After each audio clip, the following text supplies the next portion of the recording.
Лонец в глада те мане тебе, со врела вода може ли?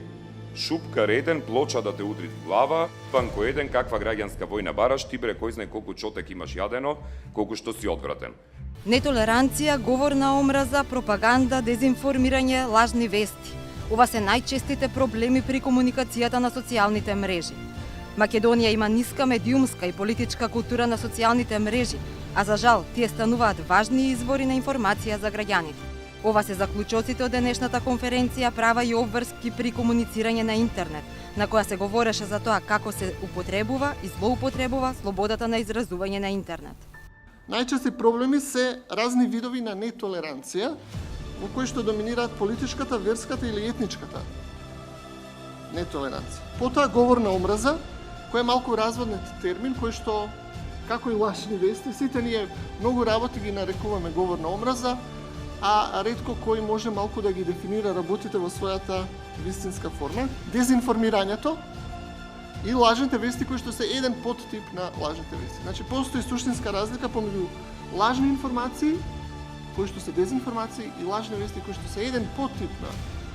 Значи, погрешно да се каже лажни вести за дезинформација. Според Джигал, влијанието на телевизијата е се уште големо, односно околу 80% од граѓаните се информираат преку телевизијата, додека двојно помалку, 40 до 45% се информираат преку интернет, но тој процент расте. Тој појаснува дека интернетот во информирањето нема да ја престигне телевизијата, туку тие ќе се интегрираат во една дигитална платформа и во тој контекст треба да ја гледаме сериозноста на влијанието на социјалните мрежи.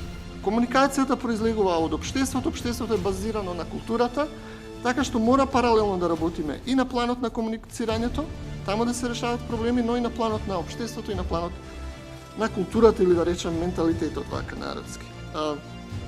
Значи имаме проблем, голем број од овие проблеми произлегуваат од ниска или недоволна медиумска и политичка култура. Значи, мора да се работи упорно, макотрпно на подобрување на медиумската култура, вклучително на медиумската писменост, разбира, и на политичката култура. Според него потребна е едукација и етичко лидерство, односно нови креатори на јавното мислење, како и поддршка од граѓанскиот сектор во дополнително и неформално образование и создавање професионални медиуми.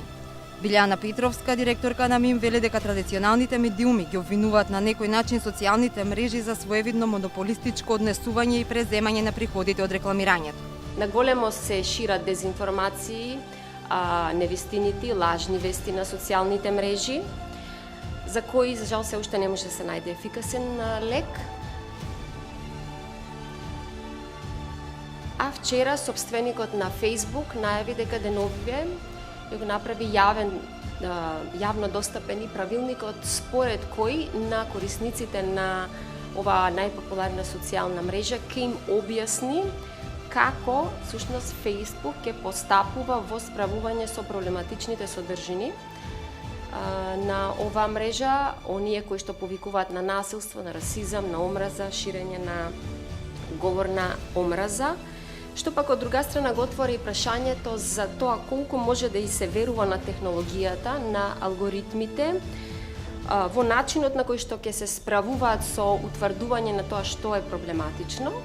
Таа истакна дека дел од ова се и политичарите кои се обидуваат на еден дрзок и безобразен начин да го користат овој систем за спроведување на нивните агенди. И се разбира во овој галиматија се и политичарите кои што се обидуваат на еден дрзок, некојаш и безобразен начин да го користат овој систем за спроведување на нивните агенди со крајна цел усвојување на гласови и потоа стварување на влијание на начин кој што потоа тие самите ќе треба да учествуваат во политики кои што треба да се во име на државите да се справуваат со овие проблеми.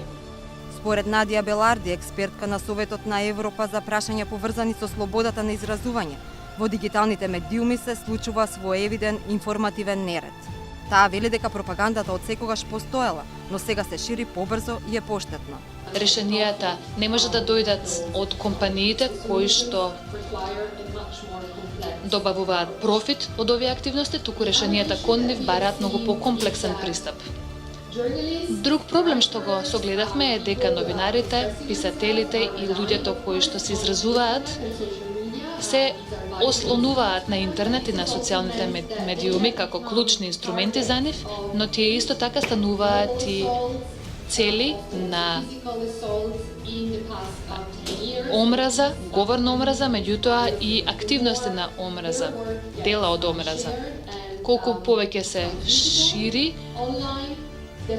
ова на интернет, толку стануваат посилни нападите. Медиумските организации не прават доволно за да ги заштитат новинарите.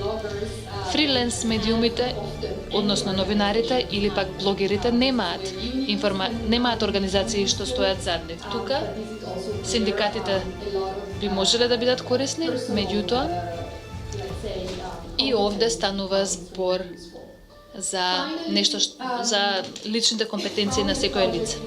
Според експертите, потребни се професионални медиуми и поголема едукација на граѓаните, за да ја препознаат вистинската информација од дезинформацијата, лажната вест и пропагандата.